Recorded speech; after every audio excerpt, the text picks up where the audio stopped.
up, y'all? It's your girl Sakina, and I'm back for another review. This is my review for Married at First Sight. This is season 12, episode 5. I know I'm a day late, y'all. I usually post these on Thursday, but if you didn't see my Salt Lake City review on Wednesday night, it was rough. I had a racial encounter that I had to deal with, and it just threw me off course. Okay, it threw me all off. I couldn't even get into Married at First Sight, couldn't even get into Salt Lake City, but we here today, okay? And thank God for strength, because I wanted to yank a bitch up. However, we're going to get into this episode. Before I do that as well, I want to give a shout out to all the new subscribers here. Welcome to the family. Again, don't be shy to get down in the comments and, say that you're a new subscriber, or, just share your opinions on this episode, on the review, whatever the case, okay? Spread the love, okay? We're a family here, okay? So y'all know how I like to go. I really like to base it off of who I have the least notes for. But we could really talk about, let's talk about Haley and Jacob. Now, we see them eating, and we learn that Jacob likes onions, okay? So he does not just eat green eggs and ham. He now eats onions as well. So we have a 3-ingredient diet of his, and I just feel like, okay, you're very interesting. I just started liking raw onions when I turned vegan. So, me and raw onions have been a pair for 3 years now. But I eat it with stuff. I can't just eat it with nothing. And he was literally just eating it. And I was like, ooh, okay. So Haley asked, what's the plans for this week? Y'all already know what he mentioned. The gym. You're in Vegas, and I'm pretty sure because you don't travel a lot, this is your first time being in Vegas. And the only thing that you can think about is the gym. Sweetie, we need you to learn some more communication topics, okay? Because the gym and what you eat can't be the only thing that you talk about. Even the 80s, because he mentioned that they, no, that was a different part of the segment. But whatever, like, I need you to find something else to talk about, because we're not here with it. You can tell that Haley really isn't feeling his quirkiness like that. He mentioned something about Star Wars kettlebells, and he was saying that he prefers the 70s and the 80s versions, but he's not a big fan. And I'm with Haley. You're not a big fan, but you got a kettlebell for Star Wars? Like, oh my gosh, I cannot stand him. He was basically trying to gauge her attraction to him. Sir, it's not high, okay? It's not. I'm sorry, but we got to tell you that it's not high. Later on, they go on this romantic dinner, and this is when he mentions that they watched The Goonies beforehand. My brother loves that movie, but I never got into it. Nonetheless, yes, they watched that. So, they had like these weird glasses on. Like, I don't know if it was like 80s for the 80s or what, but whatever. Nonetheless, he gives this straw joke, and I'm confused. What are you talking about?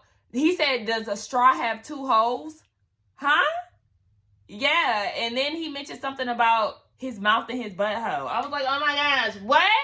And, Haley was saying, he is quirky, and she's learning things about him and all this. And then they start talking about favorite cars. He's talking about a DeLorean. She didn't know what it was, and neither did I. Only reason why I know about a DeLorean is because of Kanye West. He mentioned it in one of his songs, Hop Out of the DeLorean. I think it was Good Morning. But nonetheless, yes, it's Back to the Future. He loves the 80s. Okay, we already know that. So Haley said that her first serious relationship was at 15. I said, oh, first serious relationship, and you've been single for 7 years, and you're 28. So that means that your last serious relationship when you was 21, sis. Like, huh? What? And why was you in a serious relationship at 15? Girl, okay. But yeah, she seemed really happy after a while, and I was shocked by that. She started to really, loosen up. In her interview after the romantic dinner, she was real happy. And I was like, okay, we getting somewhere with her emotions, because, for the majority of the time thus far, sis been looking like she can't believe that she been matched up with him. And I still feel that she feels that way as well. Now, we could get over to Ryan and Clara. Y'all know who's gonna be saved for last, so yeah, just be on the lookout for that at the end. Ryan and Clara. Clara is happy with where she is. You know, she feels like it's a 10 out of 10. They start talking about like being old people, and Ryan already considers himself an old man. Baby, we know that. We know that. The strict routine and all of that. He doesn't give me excitement. Like she mentioned something about him being fun and all of this. But I was just like, she didn't want a reserved man, is what she said. A quiet, reserved man. And I'm just like, Ryan gives me that. Is he as quiet and as reserved as Jacob? No, but he definitely gives me the reserved type of person. He said that he sees himself having a routine. Honey, you already have that in your life. So I don't know why you can see that as an older man when you already have that currently in your 20s. Clara was saying, you know, my life is not structured. I'm a flight attendant. So, you know, my schedule varies. I miss out on important things at times. I'm late to certain things. And that's definitely an issue. That's going to be an issue because with such a structured person like Ryan and a person like Clara who is all over the place, they're going to clash at some point in time. We just don't know when. So we see that they go swimming with the dolphins, and I'm very jealous because I've always wanted to do that.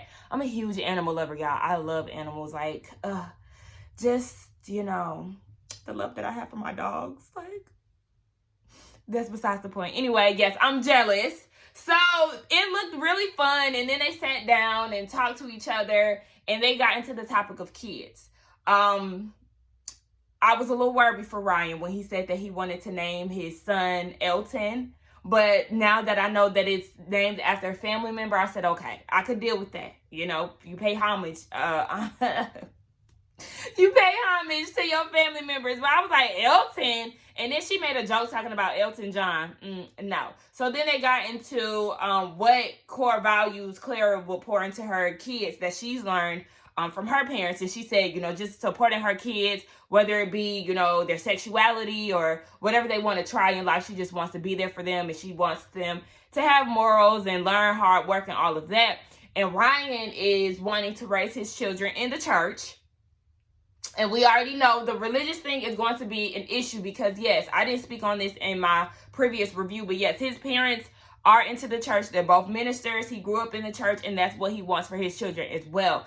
And I don't feel like Ryan was being as honest as he could have, as he should have been, because, you know, they both and all of them have a tendency to be real in their interviews, but not with each other. And I don't like that. Clara said that she doesn't want to force her kids into religion because she was forced into it as a child. So she wants them to, you know, be open to their own beliefs. And, you know, for Ryan, that's a top priority, but he did not explain that to Clara. He said that in his interview. And that's why I'm saying, like, okay, this is going to be a problem with y'all. Clara, we learned that she is messy, okay? When they go and see each other's houses, she said, you know, expect a lot of mess. I don't like to do dishes. You're going to see dog fur, all of that. And I'm just like, sis, you knew that she was getting on this show.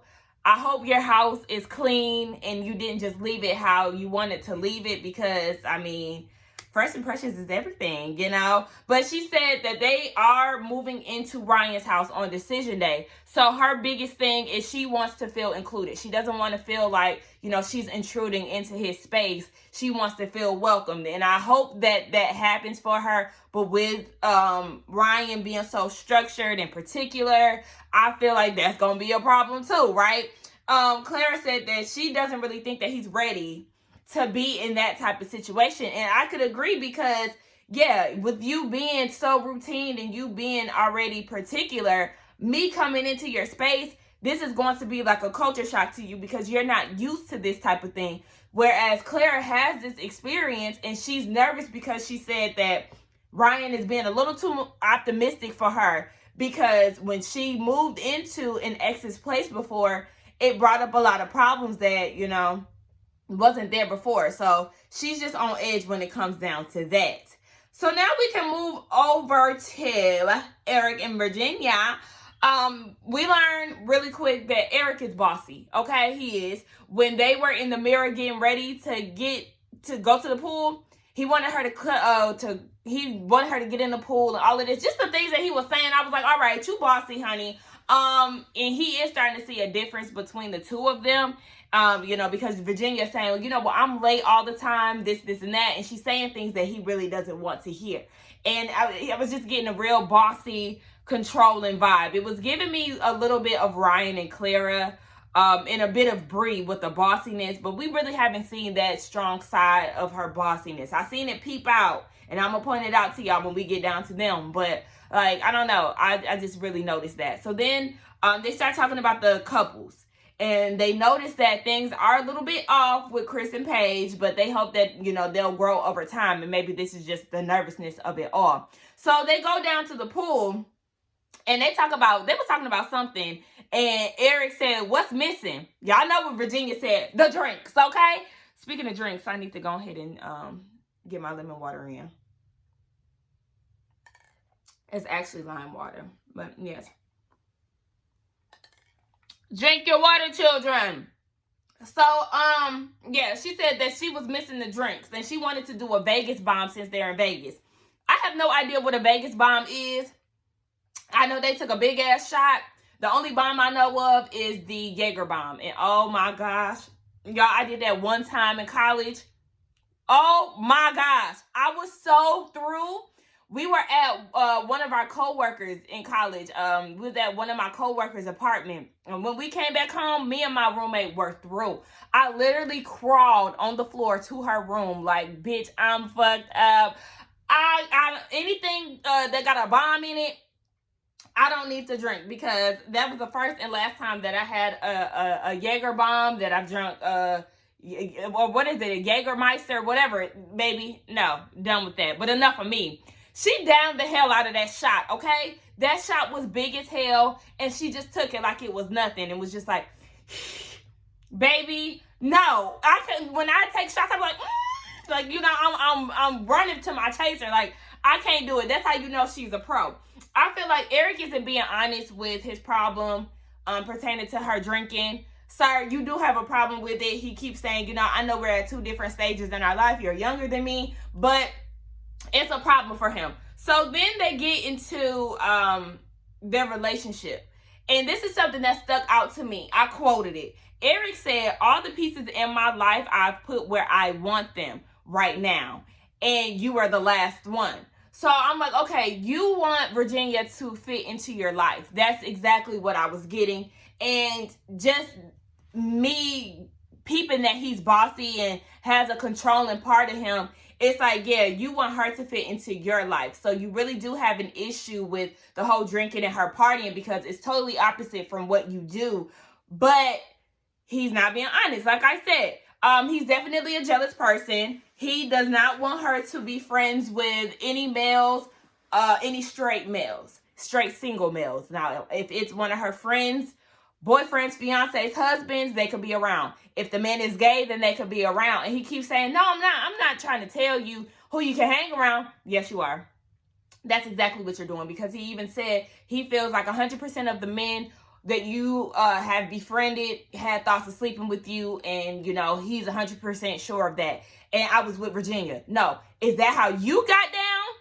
Because that's not always the case. Like, don't get me wrong. Yeah. There are men who are attracted to you and your friends, but y'all just never took it to that level. But since you know it so well, have you done that before, sir? Virginia said in her confessional, she does not like jealousy. It doesn't sit well with her, and I feel like that's going to be a problem for them. Another thing that he said that was alarming to me, he said that if she messes it up, he said, if you mess it up, that's it. Like, if you break the trust, that's it. So what about you? And why are you singling her out? Like, that was a problem for me. Later on, they went out to dinner, and he did say that he's going to be gone for half a month. So he's gone for like 15 days and off for 15 days. And he feels like she can handle the lifestyle, but he also feels like if you can't handle it, baby, then you're going to have to get out of here. They were also mentioning how they miss each other already. And I was like, all right, y'all need to calm down. Like, it's only day 3 within the marriage. I'm going to need y'all to tone it down, okay? Virginia is a little nervous because of their differences. But, like I said, Eric said, if you can't handle it, baby, we need to go ahead and end it now. So they're worrying me a little bit because I'm seeing pieces of Eric that I'm not really too fond of. Y'all let me know what y'all thinking if y'all peeped that he was controlling.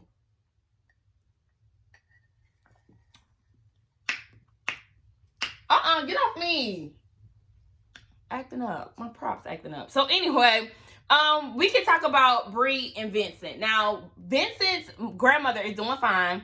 You know, hallelujah. Thank God for that. And we did learn that he was from the Bronx. I watched somebody's review and they thought that he was straight from DR, but I never got that feeling. But now we know that he is from New York.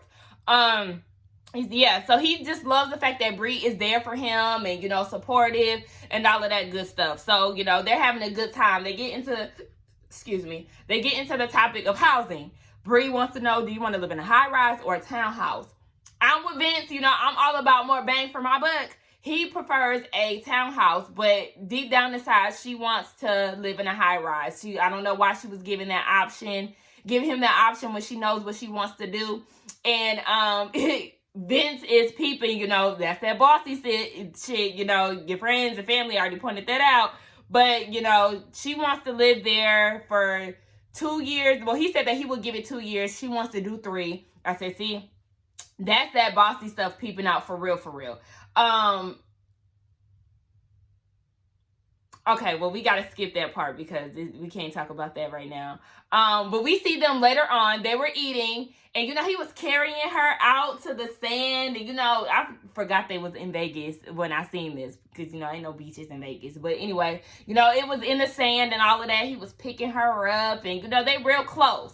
And then that's when Bree told us that they consummated the marriage. I said, okay. I already peeped that. Like, it was just their connection, the way that they were flirting and things like that. They was playing footsie under the table. They're just really comfortable with each other. Vincent is such a romantic, you know. He just feels really comfortable. They feel comfortable with each other. And they're happy that they did have sex and that it happened organically. And that's how I am.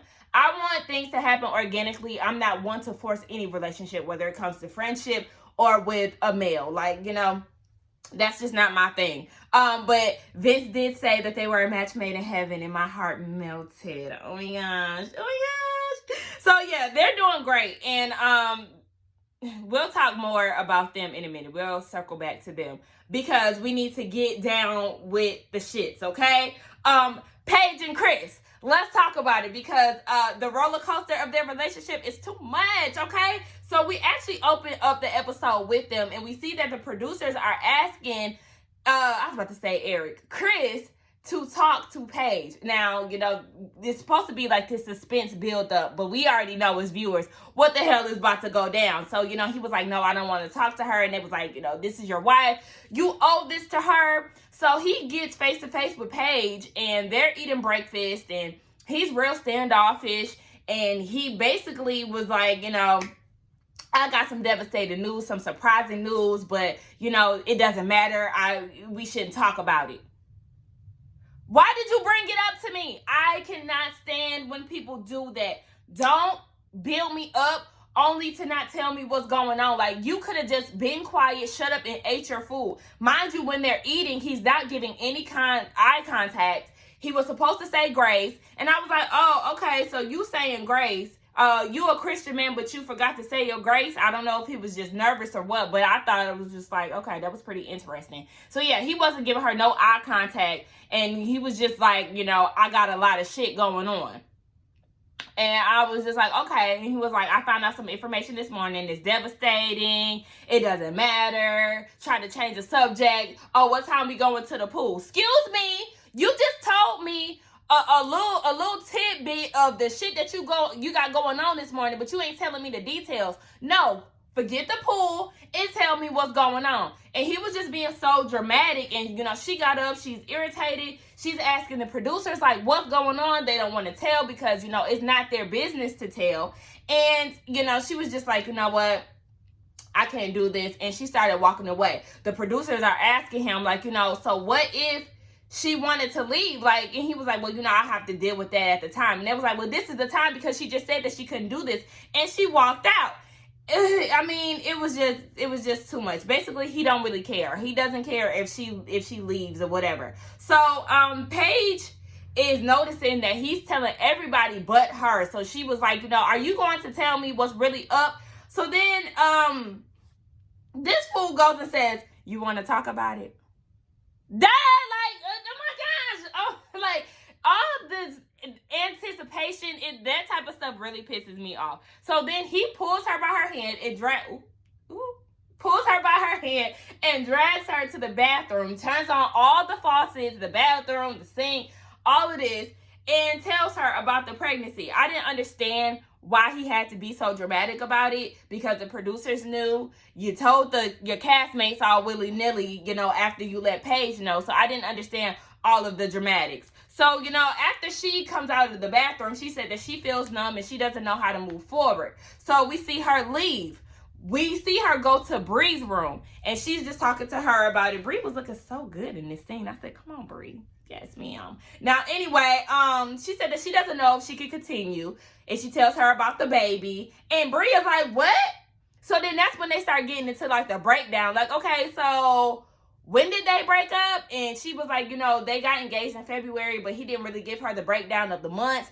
And it's just like, so you decided to get on this show when you had all of this going on in the background. And that's what I was saying, too. I'm telling you, me and Bree, we was on the same page, okay? We see each other. I was so hurt in this moment, because she was like, yeah, I'm just confused as to why he decided to go through this process. And they both feel like Paige got the short end of the stick. Since you definitely did. And she said that she don't know where his head is. She doesn't know if she wants to be with somebody that has a child. And Bree was like, this may sound a bit harsh, but you need to think about yourself in this instance. Think about what you can handle and what's best for you. So Bree said a valid thing. What she said that he wasn't thinking about his future wife in that moment. He was thinking about other things, and that's my problem too. Because I understand that life went on before this show, but you was messing with her throughout this process, throughout you applying for Married at First Sight. And that's the problem that I have. Like, no, worry about yourself, Paige. Run for the hills, okay? I'm trying to tell you, girl, you do not want to be in a situation where a man is dealing with a child. Okay. Anyway, we see that Chris and Vince talk as well. And obviously, this couple, they're going to be like the Woody and Amani, Karen and Miles type of thing. Chris said that they did break up in May, him and his girlfriend, but they were sleeping around after that. That wasn't their first time that they had been intimate. Basically, they had a sympathy sex, because her father passed away and, all of that. So, yeah, I was like, see, that's the problem. You've been messing around with your ex throughout this process. And Vince was like, if I was Paige, I would be mad. I would feel angry about this because, yeah, it's a fucked up situation to be in. So Vince asked, oh, okay, if Paige was not in the picture, would you want to get back with your now BM, your ex-fiance? And he was like, I would definitely want to try to be a family, but my main priority, my main thought right now is Paige. And I said, okay. But basically, yeah, you would try to get back with her. But he wants to work it out because of the Bible. You know how they get down. Everything is real Christian based. So then we get into dinner. They go to dinner, and at this point, Paige is checked out. She don't know what to do, and she wants him to take the lead on this dinner. She wants to hear what he has to say for himself. So, she did give out the whole breakdown of, wait, hold on, what? Oh, okay, yeah. I did go down to dinner, and, they were talking about the whole, sympathy thing and how they got it in because her dad passed away. And he did tell the ex while she was delivering the news about the baby that he was married.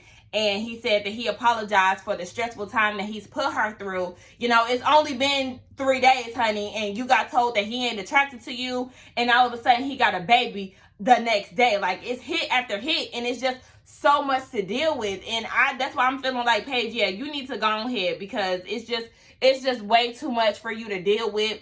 And then he also mentioned too, like, he is over these past few days now attracted to her, and you're this kind of woman, you're that kind of woman, and the experts did that. And I don't like when people pour on compliments, even when Paige told his family about how Chris didn't find her attractive. They were pouring on all these compliments, and I'm just like, stop, because it's not screaming genuine to me. It's just y'all doing this to make me feel better, and I don't need that. And that's exactly what Chris was giving me in this time. Now, he said, if today was decision day, what would you do? She said that she would have walked away, and I feel like, okay, well, you need to treat this as if this decision day. You need to walk away because, sis, this is too much. So she was just saying, Chris is saying he was nervous about what Paige was going to do. You know, he said that he's in it for the long haul. And I'm just like, are you really? Because he was also trying to butter her up and was like, you know, if you were to leave, I'll be devastated. You know, I'll chase you down. And she was like, you know, blushing. And I'm just like, girl, if you fall for this BS, girl, no, ma'am. So she did start asking some good questions. She was like, do you still have feelings for him or for her? And I just feel like, yeah, he does. And he didn't answer the question. He was like, you're my wife. You come first before everybody, even my child. And I said, okay, yeah, that sounds good. And that's when he started to pour on the compliments. And Paige said that she has been through this before in a previous relationship. And it's just like, her thing is the kid always came before her. And sis, it's going to be the same way if you decide to stay with Chris. First of all, yeah, like you told Bree, you are still a stranger to him. Him and this lady have a past. So just know that, yeah, this baby is going to come before your marriage, regardless of what he's saying right now in the moment, just to make you feel good. Trust me.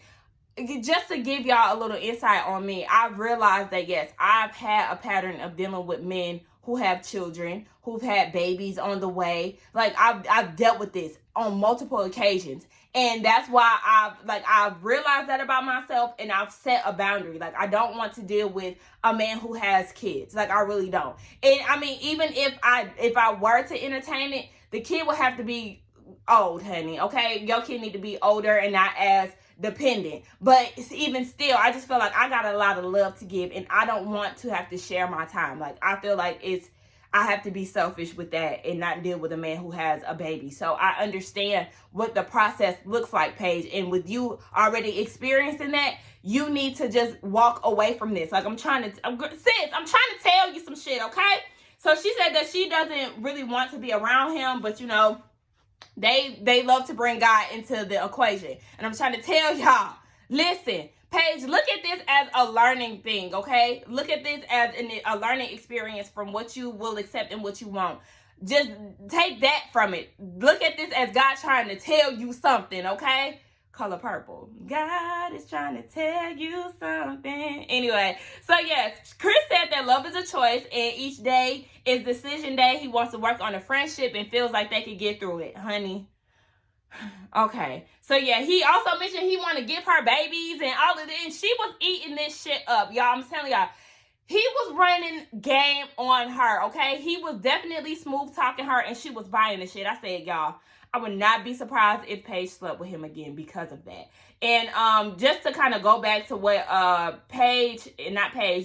Bree and Vince, you know, they went back to the room and they was doing pillow talk, basically, without being in the bed.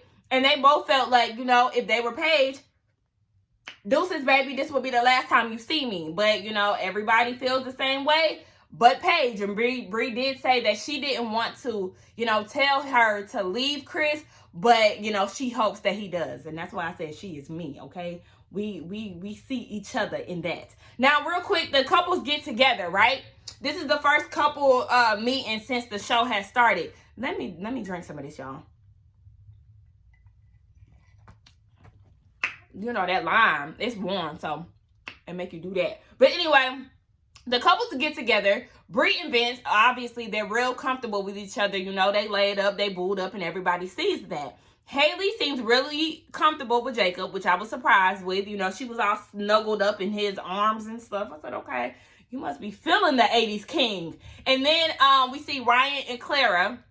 I mean, they're bonding over things that the experts would not have known about. And then we see Chris and Paige, the body language is not reading well, okay? And at this time, Eric and Virginia weren't there yet. But yes, he tells the cast about the baby.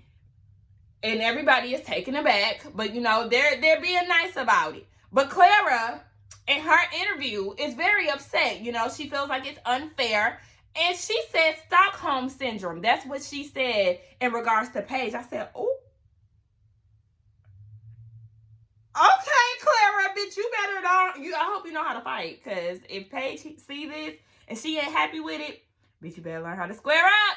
So, everybody was pretty much being real supportive on Paige's side. They really wasn't giving Chris a lot of support, and he had an issue with that. But, sir, you got to realize this is your problem, okay? You created this mess. They're trying to be here for Paige because she's like, you know, a victim in this. So, I mean, you just gonna have to deal with that. So, you know, he said that he does feel bad for Paige because everybody else is enjoying their spouse, and she has to go through this BS with him. So he whispers something in her ear, and then he goes off to the side, and, you know, he puts on his acting chops, and he acts as it. I mean, I'm not going to say it's not a hard thing for him. I'm sure this is a hard thing because, yes, you just got some news. You're not in Georgia. You're in Vegas at the moment. So it's a lot. You just married a stranger. So don't get me wrong. He is dealing with a lot. He really is. But it's just all the acting. All the acting is just too much for me. So, you know, he tossing and turning all on the couch in the lounge and all of that. And it was just like, all right, sir, I'm going to need you to calm down. So, you know, he acting like he crying. Yet again, face dry as hell. We ain't seeing it. So Paige comes over there and she's trying to check up on him. And she told him not to compare them to other couples. Baby, listen, y'all can't because y'all going through a whole lot. Y'all going through way more than the rest of them. But he said that he really doesn't want to be bothered with her in his confessional. I was like, oh. Paige, girl, you need to leave. And, you know, he was saying that he's crying because he feels stuck. You feel stuck? Okay, he was also crying because he got a baby on the way. Sir, this is all you. So, not Paige, I'm getting the names mixed up. Eric and Virginia show up, and, you know, they all lovey-dovey. They act like they just took a few shots because, you know, they hanging all over each other. So, I think it was Ryan. He was asking, what's the best part of being married? And, you know, they basically in love, Eric and Virginia. We get down to Virginia. She asks who smashed, Bree and Vince. And, of course, Chris and Paige, but they didn't want to share that information. Eric did notice that Chris was being a little standoffish, so he asked him about, you know, what's going on. And Chris did tell him, well, you know, you wasn't really here, but yeah, I got a baby on the way. When I tell you I was not here for Eric and Virginia and the questions and the comments that they were making, it was just very insensitive. It was intrusive, and it was just too much. And Chris was annoyed. I was annoyed. Paige was annoyed. Bree and Vince was annoyed. Like, you know, we all looking at them like, what? Because when she said that, when he told them about the pregnancy, Virginia was like, are you sure it's your baby? And then she said, well, you got 9 months to get to know each other or some shit. And it was just like, it was just way too intrusive and way too insensitive. And I don't like that. And that just goes back to what I said in one of my lives, that I feel like Chris is going to spaz out on Clara and Eric and Virginia because of their intrusiveness. You know, as black people, we don't play that shit, okay? We don't like people in our business, especially when it comes down to white people. You know, just to be honest, you know, there are black people who are open and honest and all of that, but if it's a stranger, honey, y'all still strangers. We don't need y'all in our business. I told you what I wanted you to know. Anything else should be from me wanting to share that with you, but don't feel like you're entitled to answers, or don't feel like you should be comfortable enough to say just any old thing to me, because yeah, that could lead to a cuss out. So tread lightly, okay? But anyway, you know, I feel like this episode was, I really had to like watch it a few times because I was not in the headspace to watch it. Like, I don't know why, it was not that great to me. The roller coaster of Chris and Paige is just a whole lot. That's what I'm saying. Paige, you need to get out of there, but she's gullible. Paige is gullible at this point. I mean, she says she's a no-nonsense type of girl, but sis, you're giving me gullible tease. I'm sorry. You're giving me all talk and no bark. Okay? What? Girl, you're giving me all bark and no bite. Like, I'm so sure she's going to sleep with him, especially the way that he was buttering her up. she's going to feel like, oh, let me go and save him. You know, he's going through a lot. Let me relieve him and give him some head or something like that. Like, that's just what I'm picking up. But y'all know we're probably going to go live and discuss this weekend. I know it's Valentine's weekend, but you know I ain't got no man. So I'm going to be available. But anyway, y'all let me know y'all thoughts about this episode. Don't forget to like, comment, and subscribe to my channel. And I will see y'all in the next one. Bye.